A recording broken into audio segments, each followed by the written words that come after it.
നമസ്കാരം. S V ജേണലിലേക്ക് ഒരിക്കൽ കൂടി സ്വാഗതം. സലിംകുമാർ എന്ന് പറയുന്ന നടനെ റിപ്പീറ്റ്. നമസ്കാരം. എസ് വി ജേണലിലേക്ക് ഒരിക്കൽ കൂടി സ്വാഗതം. എപ്പോഴും പറയാറുള്ളത് പോലെ തന്നെ നമ്മുടെ വീഡിയോയുമായി ബന്ധപ്പെട്ടിട്ടുള്ള നിങ്ങളുടെ അഭിപ്രായങ്ങളും അഭിപ്രായ വ്യത്യാസങ്ങളും കമൻറ്റുകളായി രേഖപ്പെടുത്താൻ മറക്കരുത്. വിഷയത്തിലേക്ക് വരാം. എനിക്ക് സലിംകുമാർ എന്ന് പറയുന്ന നടനെ എനിക്ക് ഭയങ്കര ഇഷ്ടമാണ്. എന്തുകൊണ്ടാണ് ഇഷ്ടമെന്ന് ചോദിച്ചു കഴിഞ്ഞാൽ അദ്ദേഹം അവതരിപ്പിച്ച കഥാപാത്രങ്ങളിലൂടെ, അദ്ദേഹത്തിൻ്റെ വോയിസ് മോഡുലേഷനിലൂടെ, അദ്ദേഹത്തിൻ്റെ ചില റിയാക്ഷൻസിലൂടെയൊക്കെ നമ്മൾ എല്ലാ മലയാളിയെന്നും പോലെ ഞാനും സലിംകുമാർ എന്ന് പറയുന്ന നടനെ ഒരുപാട് ഇഷ്ടപ്പെട്ടിട്ടുണ്ട്. കാരണം നിരവധി കഥാപാത്രങ്ങൾ അദ്ദേഹം മലയാളിക്ക് സമ്മാനിച്ചിട്ടുണ്ട്.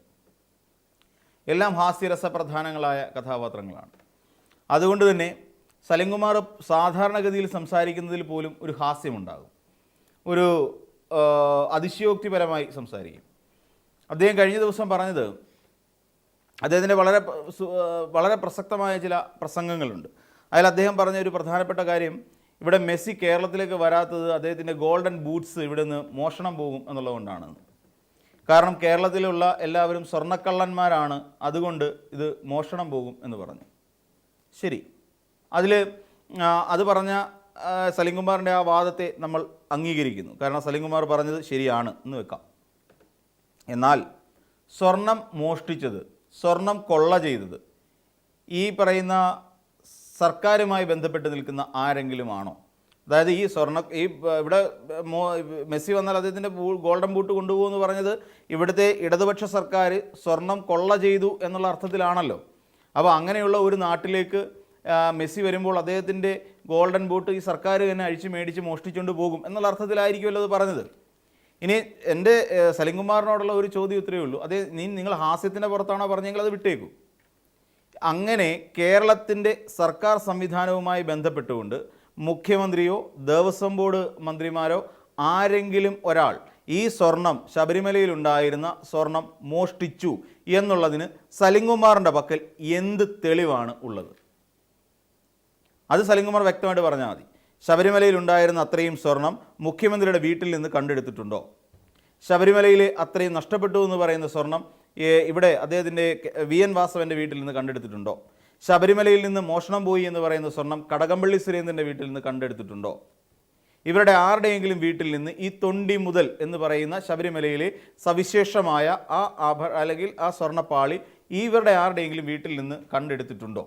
അങ്ങനെ ഉണ്ടെങ്കിൽ സലിംകുമാറിൻ്റെ കയ്യിൽ, ഇനി അതല്ല അവരുടെ പക്കലുണ്ട്, സർക്കാർ സംവിധാനങ്ങളോ അന്വേഷണ ഏജൻസിയും സർക്കാരിൻ്റെ മുഖം രക്ഷിക്കാൻ വേണ്ടി ശ്രമിക്കുന്നു എന്നാണ് ആരോപണമെങ്കിൽ, ഈ പറയുന്ന സ്വർണം ഇവരുടെ ആരുടെയെങ്കിലും പക്കലുള്ളതായിട്ടോ ഇവർ എവിടെയെങ്കിലും കൊണ്ട് മറിച്ച് വിറ്റതായിട്ടോ ഉള്ള തെളിവുകൾ എവിടെയെങ്കിലും സലിംകുമാർ എന്ന് പറയുന്ന നടൻ്റെ പക്കലുണ്ടോ?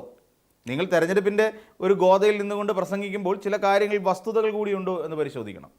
അങ്ങനെ ഒന്ന് സലിംകുമാർ ഹാജരാക്കിയാൽ ആദ്യം സലിംകുമാർ പറഞ്ഞതിനോട് യോജിക്കാൻ സാധിക്കും എന്നുള്ളതാണ്. മെസ്സി വരാത്തത് അദ്ദേഹത്തിൻ്റെ ഗോൾഡൻ ബൂട്ട് ഇവിടുന്ന് മോഷണം പോകുമെന്നുള്ളത് കൊണ്ടാണ് എന്ന് നമുക്ക് അംഗീകരിക്കാം.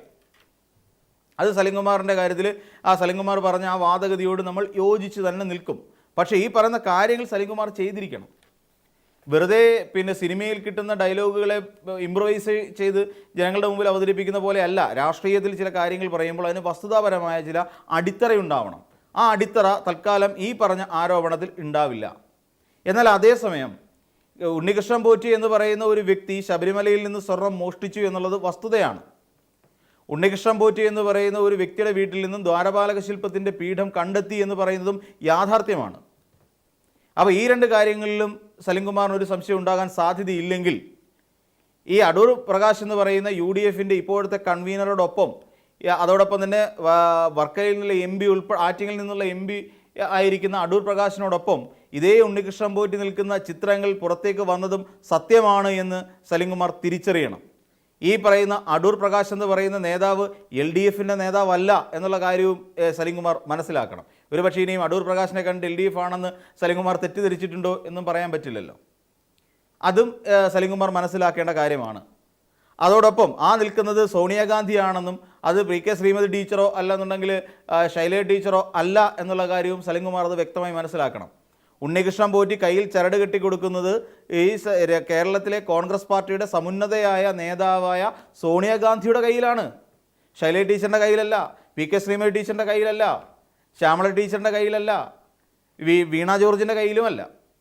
അപ്പോൾ ആളിനെ വ്യക്തമായി ഇനി ഈ പ്രായാധിക്യവും അതോടൊപ്പം തന്നെ അദ്ദേഹത്തിന് ഒരുപാട് അസുഖങ്ങളൊക്കെ ഉണ്ടായിരുന്നതാണ്. ഇനി അതിൻ്റെയൊക്കെ ഇത് കാരണം ആ ചിത്രങ്ങൾ കണ്ടപ്പോൾ ഇത് CPM-ലുള്ള ഏതെങ്കിലും വനിതാ നേതാക്കന്മാരാണ് തെറ്റിദ്ധരിച്ചിട്ടുണ്ടെങ്കിൽ അത് തിരുത്തി തരികയാണ് എന്ന് മാത്രം കരുതിയാൽ മതി. അതോടൊപ്പം ഇതേ സോണിയാഗാന്ധിയുടെ സഹോദരിമാർക്ക് വിദേശത്തുള്ള ചില ബന്ധങ്ങളെക്കുറിച്ച് BJP-ക്കാർ പറഞ്ഞതും ഒരുപക്ഷെ സലിംകുമാറിൻ്റെ ശ്രദ്ധയിൽപ്പെട്ടിട്ടുണ്ടാവും എന്ന് കരുതുന്നു. അപ്പോൾ ഈ സ്വർണ്ണക്കൊള്ളയുമായി ബന്ധപ്പെട്ട് അതിനോടൊപ്പം ചേർന്ന് നിൽക്കുന്ന ഒരാളുടെ പേര് കൊടിക്കുന്നിൽ സുരേഷ് എന്നാണ്. അതായത് ഉണ്ണികൃഷ്ണൻ പോറ്റി സോണിയാഗാന്ധിയെ കണ്ട സമയത്ത് എടുത്ത ഗ്രൂപ്പ് ഫോട്ടോയിൽ ഒരു വശത്ത് നിൽക്കുന്നത് അടൂർ പ്രകാശ് ആണെങ്കിൽ മറുവശത്ത് നിൽക്കുന്നത് കൊടിക്കുന്നിൽ സുരേഷും ആൻറ്റോ ആൻ്റണിയാണ് എന്നുള്ള കാര്യം മറന്നു പോകരുത്. കൊടിക്കുന്നിൽ സുരേഷ് അല്ല, ആൻറ്റോ ആൻ്റണി. അപ്പോൾ അവിടെ ആൻറ്റോ ആൻ്റണി ഉണ്ടായിരുന്നു എന്നുള്ള കാര്യം മനസ്സിലായല്ലോ. ഈ ആൻറ്റോ ആൻ്റണി എന്ന് പറയുന്നത് കോൺഗ്രസിൻ്റെ നേതാവാണ് എന്നുള്ള കാര്യം അറിയാമല്ലോ. പത്തനംതിട്ട MP ആണ് എന്നുള്ള കാര്യവും അറിയാം.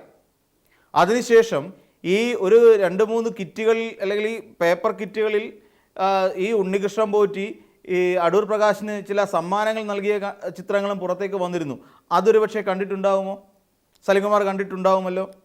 അപ്പോൾ അങ്ങനെയാണെങ്കിൽ സലിംകുമാർ അത് കണ്ടിട്ടുണ്ടെങ്കിൽ തീർച്ചയായിട്ടും അന്ന് അടൂർ പ്രകാശ് പറഞ്ഞത് ഈന്തപ്പഴമാണെന്നാണ് പറഞ്ഞത്. അരക്കിലെ ഈന്തപ്പഴത്തിന് വേണ്ടിയിട്ട് ബാംഗ്ലൂർ വരെ ഫ്ലൈറ്റ് പിടിച്ചു പോയ മണ്ടനാണോ അപ്പോൾ അടൂർ പ്രകാശ് എന്ന് ഒരു ചോദ്യം സ്വാഭാവികമായി എല്ലാവരുടെയും മനസ്സിലുണ്ടാവും.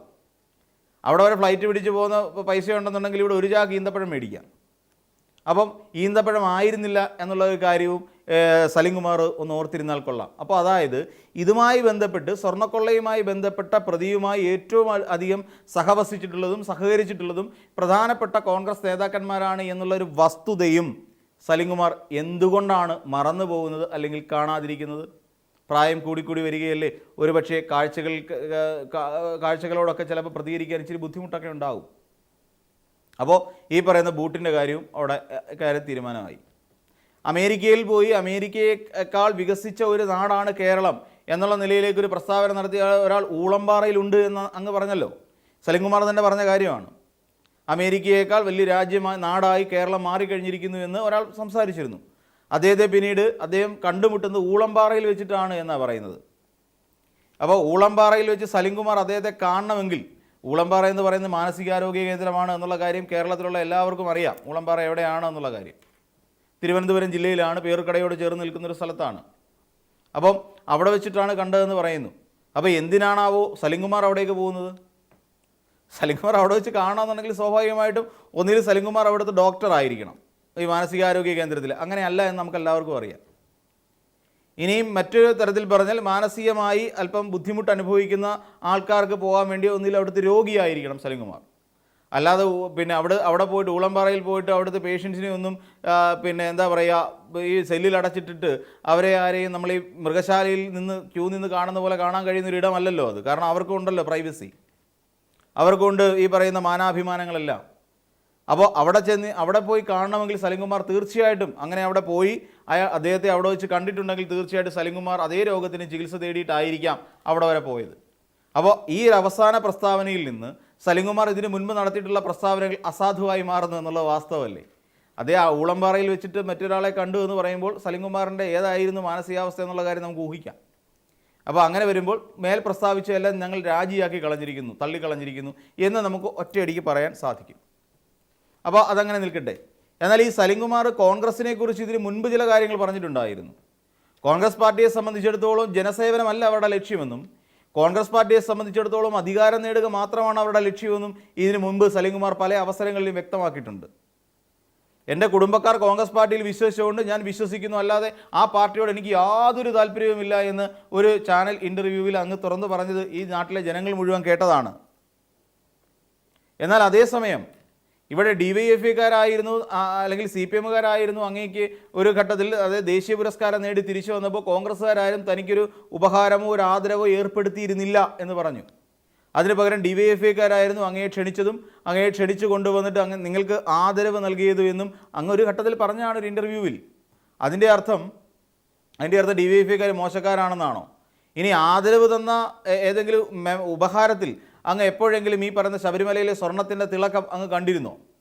അങ്ങനെ ചില തെളിവുകൾ പറയാനാണെങ്കിൽ ഇല്ലല്ലോ. അപ്പോൾ അതോടൊപ്പം തന്നെ സലിംകുമാറിനെ വീട്ടിൽ വെള്ളം കയറി ആ വെള്ളപ്പൊക്കവുമായി ബന്ധപ്പെട്ടുകൊണ്ട് ആഹാരവുമില്ലാതെ അവിടെ കിടന്ന് ബുദ്ധിമുട്ടിയ സമയത്ത് ഈ കോൺഗ്രസ്സുകാരല്ലായിരുന്നു താങ്കളെ അവിടെ നിന്ന് രക്ഷിച്ചു കൊണ്ടുപോയത് എന്നുള്ള വിവരം അങ്ങ് പുറത്തേക്ക് പറഞ്ഞിട്ടുണ്ടായിരുന്നു. അന്നും ഡിവൈഎഫ്ഐക്കാരായ അതിൻ്റെ വോളണ്ടിയേഴ്സ് ആയിരുന്നു അങ്ങേ ആ വെള്ളപ്പൊക്കത്തിൽ നിന്ന് രക്ഷപ്പെടുത്തിയത് എന്നുള്ള കാര്യവും മറന്നുപോയിരുന്നു.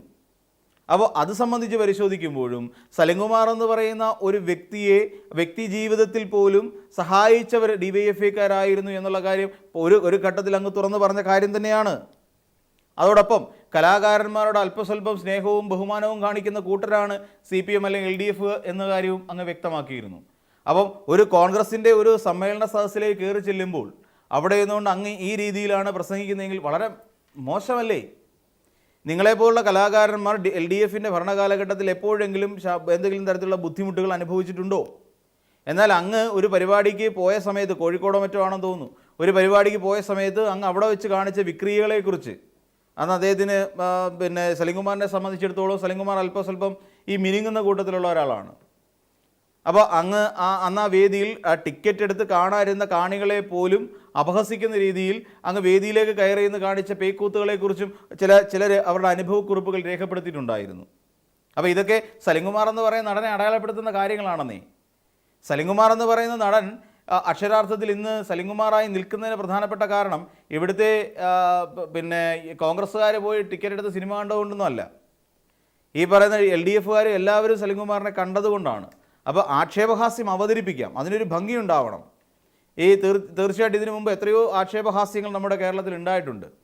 അപ്പം സലിംകുമാർ പറഞ്ഞത് ഈ പറയുന്ന തരത്തിൽ നമ്മൾ ചിന്തിക്കുമ്പോൾ കേരളത്തിലെ ആശുപത്രികൾ എന്താ അത്രയ്ക്ക് മോശമാണോ എന്ന് നമ്മൾ ആലോചിക്കേണ്ടി വരില്ലേ?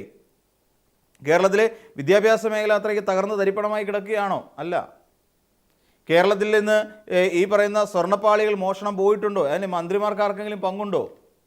കേരളത്തിലുള്ള UDFകാർക്ക് അതിനകത്ത് പങ്കുണ്ടെന്ന് പറഞ്ഞാലും അതിനുള്ള തെളിവുകൾ കിട്ടിയിട്ടുണ്ട്. അത് വേറൊരു സത്യാവസ്ഥയായി നിൽക്കുന്നു. അപ്പോൾ ഇങ്ങനെ തുടങ്ങി സലിംകുമാർ എന്ന് പറയുന്ന ഒരാൾക്ക് കേരളത്തിൽ പറയേണ്ടതേ പറയാൻ പാടുള്ളൂ എന്നൊരു കാര്യമുണ്ട്.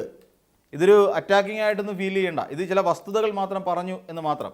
അതുകൊണ്ട് സലിംകുമാറിന് എവിടെ വേണമെങ്കിലും പ്രസംഗിക്കാം. കാര്യം എന്താ, നമുക്കിവിടെ പ്രസംഗിക്കാനുള്ള അവകാശമുണ്ട്, നമുക്ക് എന്തും സംസാരിക്കാനുള്ള അവകാശമുണ്ട്. അപ്പോൾ തീർച്ചയായും സലിംകുമാറിന് ഇനിയും സംസാരിക്കാം. അപ്പോൾ സംസാരിക്കുമ്പോൾ കാര്യഗൗരവമായി തന്നെ സംസാരിക്കുക.